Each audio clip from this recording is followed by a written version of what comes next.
Hello everyone, welcome to TUTORIEX. In this video, I'll talk to you about the cleanup function that you can find inside useEffect hook. So what exactly this cleanup function does? So let me first explain the code. Here is a code timer with a cleanup and there is a simple useEffect.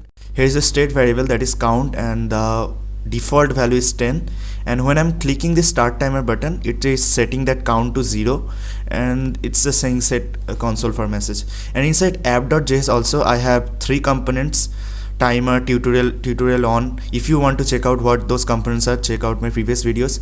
So what it's doing, when I'm clicking on timer, it's setting the component to timer. If it's tutorial 1, it's setting the component to tutorial 1. So basically what it's doing is, when you are clicking on timer, it's setting the component to timer and removing the other components that's are there.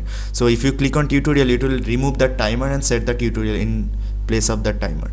So I hope you understood the code. Now let me explain a bit more about the cleanup function. So cleanup function basically runs when you unmount a component. Unmount means the thing I told you before. When you are clicking on tutorial, it's removing that timer and setting the tutorial 1 component in place of that timer. So that is unmounting. And useEffect also runs the cleanup function before running the code that you put inside useEffect. For example, the code inside is for now console.log useEffect called. Okay, so let's visualize this thing for now. Let me open the page and refresh. By default it's set to timer and you see useEffect is called. So let me now click on the start timer. It will set this 10 to 0 and also trigger the useEffect. So you see useEffect is called. And now let me introduce with the cleanup function. So how do you write actually the cleanup function? You write something like return. It takes a function and it's like cleanup function called. So it's basically a return function that acts as a cleanup. So this will be called before running the code inside useEffect. Let me refresh the page and you see useEffect is called, and if I now click on the start timer function, it will be set to 0 and the useEffect will be triggered. So before that, when I click here, you see cleanup function is called, then the useEffect is called. So what it is doing is it's cleaning up before running the code.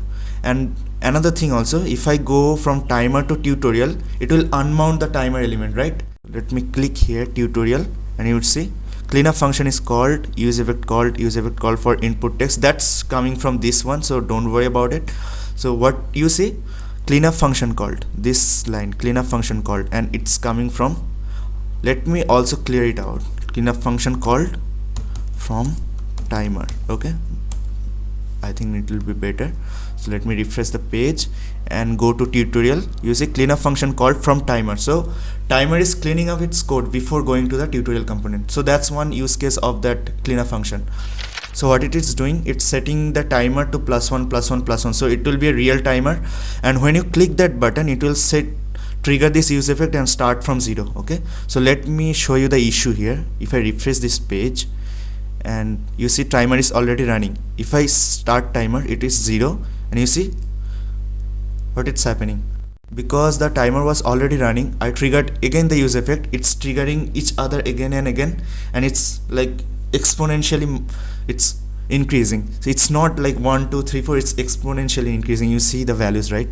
So how do we fix this issue? We just have to do this clear interval timer. So every time the useEffect is triggered, you clear the timer and go on with that thing, right? Let's refresh this page and you'll see, yeah, normal simple timer. So even I click start timer, you'll see, so there is no memory leak or some weird behavior happening here. It's just cleaning up the timer and starting again. So there's also an use cases, I'll not gonna show you here, but when you're fetching an API, you see imagine there is a 5-6 products and you want to fetch the product details.